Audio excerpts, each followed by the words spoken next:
V našom programe je náš kolega Petr Klepetko, ktorý vlastne zakladá nejaký fond a rád by vám o ňom povedal, takže tu je pán Petr Klepetko. Já doufám, že vás to všechny jako zaujme, protože to vlastně jakoby je takový výsledek toho, co my tady děláme. Ta myšlenka toho fondu byla hned na začátku toho klubu. Jo. Víceméně ten klub se založil proto, aby ty lidi mohli společně si jako sdílet svoje znalosti, ale i jakoby společně investovat.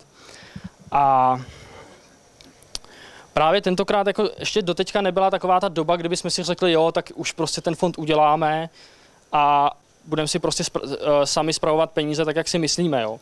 Zatím tady byl nějaký demo účet, na kterým se jako něco zkoušelo, ale to si myslím, že o tom to není. Jo. Že je potřeba v tom mít vlastní peníze a jako mít ten pocit té zodpovědnosti za ty vložené finance. Jo. Takže proto jsme se prostě rozhodli ten fond založit tentokrát už prostě s reálnýma penězma a spravovat ty prostředky. Jo. O co vlastně jde, jo. Smyslem toho fondu je naučit se obchodovat, jo. Aby jako jeden něco umí, druhý něco umí, ale prostě diskutovat o tom, být si schopen obhájit třeba svoji investici a jako to je jako prostě jako se sexem, jo. Musíte to prostě dělat, abyste to uměli. Jo, nejde prostě jako mít v hlavě nějakou myšlenku, ale nerealizovat ji, protože jakože si něco myslím, že něco jde zobchodovat, ale jako že mám jako ten nápad, ale potom v reálu je to úplně něco jiného. Jednak do toho právě vstupuje spousty psychologických faktorů, se kterými všichni investoři mají problémy a tohle je právě jedna věc hlavní, kterou ten fond může odbourat, jo, protože tam se dopředu prostě domluví, co se bude investovat, dopředu se domluví strategie, pojede se podle jasných pravidel. Takže tam prostě jako nebude prostor po nějaký impulzivní obchodování, který většině traderů nebo obchodníků prostě dělá problémy, že vy máte nějaký plán a potom se prostě otevřou trhy a vy se začnete po 10 minutách obchodování, co uděláte, jeden ztrátový obchod nebo dva, nebo to je jedno, uchovat úplně jinak, než jste chtěli. Že jo? Takže to tady neexistuje, protože jednak ten investiční horizont bude zhruba tak minimálně týden. A jednak prostě bude se hodně hlídat money management a position sizing a všechno. Jo.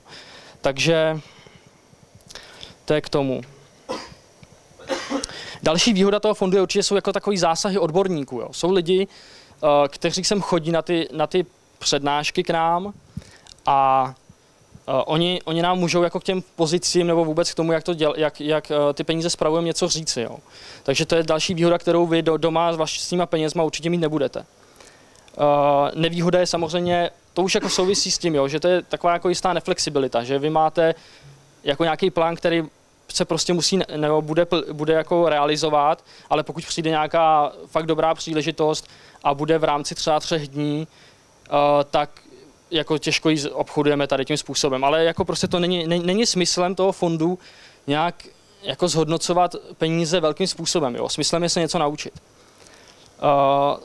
Teď asi k tomu, jako jak se toho zúčastnit, jo. Tam, my to ničím jako nepodmiňujeme, ale bylo by, ten, kdo chce do toho fondu vstoupit, tak minimální vklad je 5 000 korun.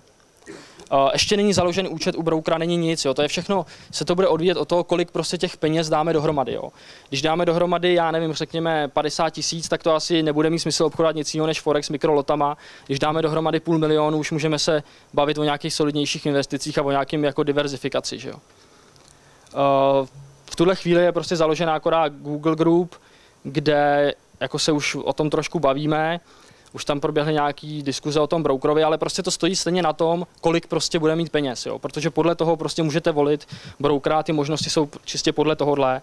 Takže kdo se do toho nějak jako máte zájem zapojit, tak já bych vám poslal odkaz na tu Google Group, kde se o tom bude dost hovořit, doufám, aktivně a dávám kontakt na sebe.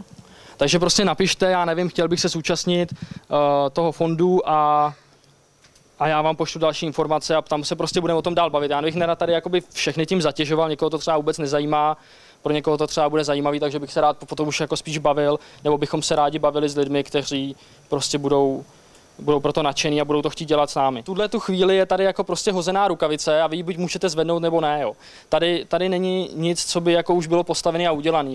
Je to zrovna jako ty stránky klubu. Jo. Je to něco, co je prostě hozenýho do placu a vy se prostě toho můžete ujmout a můžete s tím dál pracovat. Tak zrovna je to tak tady s tím. Jo. Já bych chtěl, abyste si to prostě vytvářeli sami, protože ten klub je tady jako je to váš klub, že jo, nebo klub těch lidí, těch studentů. Že jo. Takže ty by si to měli dělat. Takže s tím fondem je to vlastně stejný. Jde o to, co si tam prostě uděláte nebo uděláme a to takový to bude. No. No tak kdy ty peníze byly nazbíraný, začíná Ostro. No tak já bych to rád dal dohromady jako tenhle semestr, no, aby jsme třeba už od příštího semestru měli založený účet, měli na něm finance a mohli to prostě začít dělat. No, měli ustavený ty procesy rozhodovací, money management, všechny ty věci, co k tomu patří. A o jakém brokerovi se přemýšlí? No, to je vlastně, on tam Dominik, škoda, ten tady je? Není. Ten tam nahodil jednoho brokera, ani nevím, jak se jmenuje, abych pravdu řekl, jo, který toho nabízí docela hodně. Těch instrumentů je tam hodně, vedle Forexu ještě indexy a samozřejmě komodity a takové věci, ale je to všechno přes CFD, takže nevím, jako tohle to zrovna není taková cesta, kterou možná by bylo dobrý se vydat, ale zas to jako záleží na těch penězích, jo. Nebude moc obchodovat futures, když tam nebude mít prostě dost peněz, no, takže to, ale jako obchodovat přes CFD dá se to, no, dá se to. Na těch týdenních datech určitě by to šlo. Protože tam jako je, že to riziko třeba v tom, já nevím, ale to je asi u všeho, že ta protistrana je vlastně váš broker často a jeho zájmy jsou úplně jiný než vaše zájmy. A tam v tom případě, jako já bych nerad, aby se to dostalo do té situace, že nás bude obírat ten broker, jo. Musíme vybrat toho brokera tak, aby jeho zájmy byly stejný s našima. To je, že my budeme platit komise za ty, ale ne, že on bude brát naše ztráty, že jo. To je velký rozdíl, no. Tak dobre, tak ďakujeme teda nášmu kolegovi Petrovi Klepetkovi, že nám predstavil vlastne svoje aktivity a aktivity klubu investorov.